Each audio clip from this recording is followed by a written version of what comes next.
All right, hello everybody. This is our Meet the CA series, and today we're going to be starting with the Member Services group. Joining me today, I have Andrew, who is part of Member Services.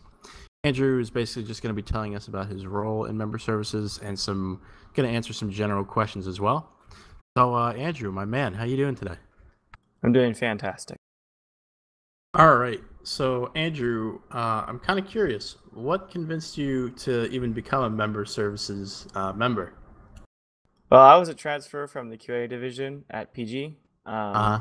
So naturally, I joined the approximate equivalent of what it was over here. So, what did QA do in Prestige Gaming for those that don't know? QA, we process applications, and we were pretty much the recruits coordinating team type thing. We usually dealt with the recruits if they got in trouble or if they needed a helping hand to get started. We were always in the help desk and helping around, I guess, or the help group. Right. Okay. So in your time as MS, you've been kind of merged over into EGO for a few months now. What do you feel about the state of the division? How is it going for you so far? Right now, MS is in a better, I guess, situation than it was when I joined MS. When I joined MS, the leadership was a little bit lacking. They weren't as active on the TeamSpeak, which kind of made the division feel, I guess, less active. But we've had a few leadership changes over the months, and right now we have some pretty active leadership, which just kind of gives a overall feeling of an active division. So. Okay.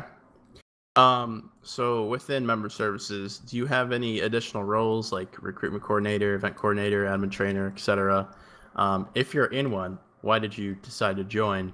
And if you're not currently in one, which one would you join if you could? Okay, so yes, I'm an AT.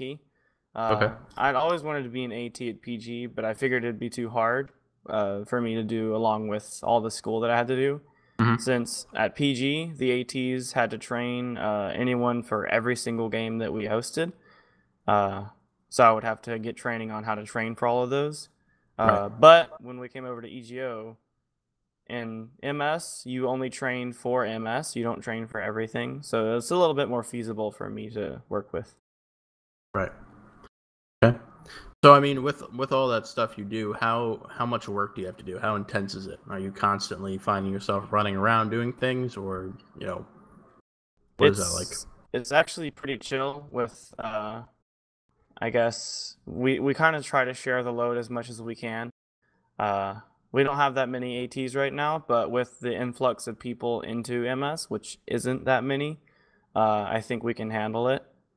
And I guess talking about just straight up member services, it's just like it was at QA.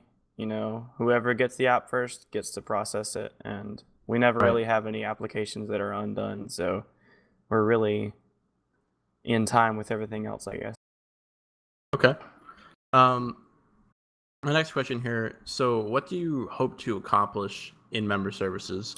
And from your personal opinion, what do you feel you've accomplished so far since being in member services? So probably my number one goal in member services is to get the member services member of the year. And if I get that after being a member for at least a year, then hopefully get leadership as the admin trainer manager. And so far I've actually gotten AT, which is awesome, and gotten a number of community-wide awards, such as like the Handyman Award and the MS and Advanced MS Awards, as well as the MS Trainer, which is just kind of default. But I've also gotten the Veteran Awards and just a bunch of awards. It's kind of given me a nice boost, I guess, to start. And it's a pretty nice thing to accomplish, I guess. All right, folks. Well, that's all the questions and time we have for today. Our next session is going to be with Simon, who is the Senior Manager of Member Services. Andrew, thank you for joining me. No problemo. It was fun.